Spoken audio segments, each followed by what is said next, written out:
नहमदुहु व नुसल्ली व नुसल्लिम अला रसूलिहिल करीम अम्मा बादु फ़अऊज़ु बिल्लाहिस समीइल अलीम मिनश शैतानिर रजीम बिस्मिल्लाहिर रहमानिर रहीम। अत्तय्यिबात रूहानी चैनल पर आप तमाम अहबाब को दिल की तह गहराइयों से खुशामदीद कहते हैं। आज आप लोगों के लिए एक बड़ी ख़ास चीज़ अल्लाह रब्बुल इज़्ज़त ने ज़हन में डाली, वो लेकर आए हैं। ये ऐसा तोहफ़ा है कि आज दुनिया के अंदर जितने लोग दूसरों के साथ हसद करते हैं, कीना रखते हैं, दूसरे इंसानों के ऊपर जादू का अमल कर देते हैं,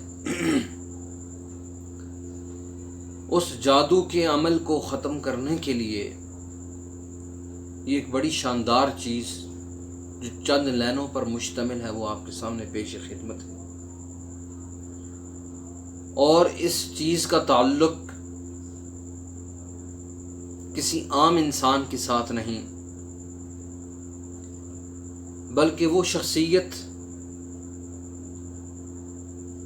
जिसने तौरात का भी मुशाहिदा किया, तौरात का भी मुताला किया।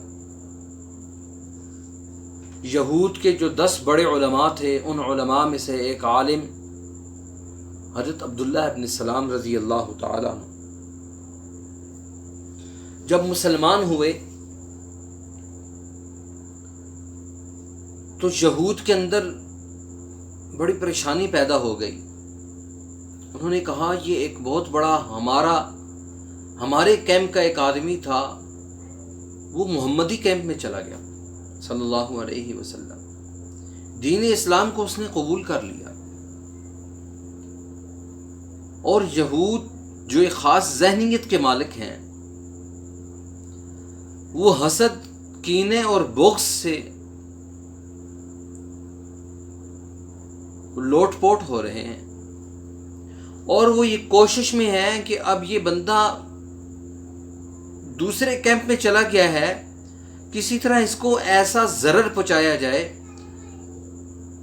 कि दुनिया इंसानियत ये कहे कि वाक़अतन मोहम्मद सल्लल्लाहु अलैहि वसल्लम का जो दीन है वो ऐसा दीन है कि जिसके कबूल करने के बाद इसके ऊपर परेशानी लायक हो गई।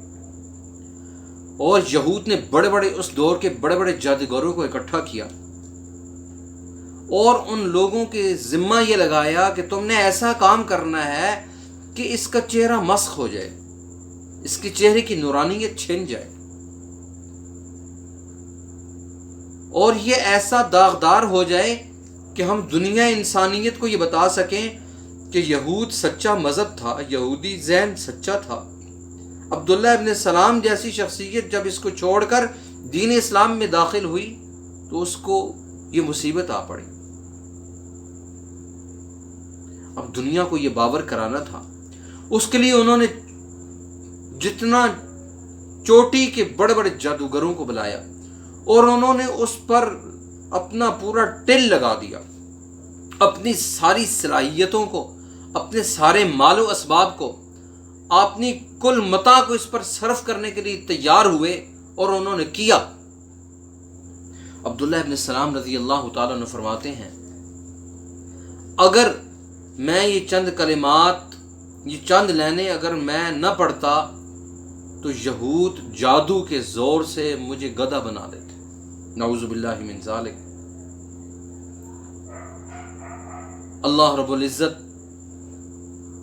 अपने नबी के उन प्यारों की हिफाजत उनके अज़हान में इस अंदाज में डालता है।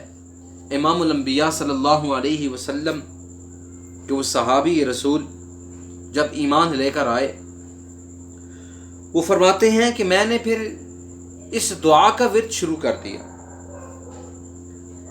अऊज़ु बिवजहिल्लाहिल अज़ीम अल्लज़ी लैसा शैउन आज़म मिन्हु बिकलिमातिल्लाहि ताम्मात अल्लज़ी ला युजाविज़ुहुन्ना बर्रुन वला फ़ाजिरुन व बिअस्माइल्लाहिल हुस्ना कुल्लिहा मा अलिमतु मिन्हा व मा लम अअलम मिन शर्रि मा खलक़ व ज़रअ व बरअ। जब मैंने इस दुआ को पढ़ना शुरू किया اس کی برکت سے وہ جو کچھ بھی کرتے تھے ان کا سارا منصوبہ، ان کی ساری پڑھائیاں، ان کا سارا سحر اور جادو وہ اس کی حیثیت ختم ہو جاتی، وہ ختم ہو جاتا۔ اور علماء نے یہ لکھا ہے جو آدمی یہ سمجھتا ہے کہ میرے اوپر جادو ہوتا ہے، یہ جادوگر میرے اوپر جادو کرتا ہے، یہ کچھ لوگ میرے ساتھ حاسدین ہیں، حسد کا شکار ہیں اور مجھے ہر وقت اس کا شکار کرنا چاہتے ہیں، اگر وہ کوئی شخص ہر نماز کے بعد 3 مرتبہ یا 7 مرتبہ اس کو اپنا معمول بنا لے، یہ اتنی شاندار چیز ہے، اتنی شاندار چیز ہے یہ، اگر ہم اس کو اپنی زندگی کا حصہ بنا لیں تو اللہ رب العزت ہمیں بہت بڑی بڑی پریشانیوں، مصیبتوں اور آزمائشوں سے ہمیں بچا لے گا۔ آج ہم اس دعا کو خود بھی یاد کریں، اپنے بچوں کو بھی یاد کرائیں اور اپنے محبین کو بھی یاد کرائیں، اپنے متعلقین جو آپ کے ساتھ محبت رکھتے ہیں ان کو بھی یہ بتائیں، اور صدقہ جاریہ سمجھ کر اس ویڈیو کو آگے شیئر کریں، لوگوں کو بتائیں۔ اللہ رب العزت مجھے اور آپ کو اس دعا کو اپنی زندگی کا حصہ اور معمول بنانے کی توفیق نصیب فرمائے۔ وآخر دعوانا الحمدللہ رب العالمین۔ اللہ ہمارا حامی اور ناصر۔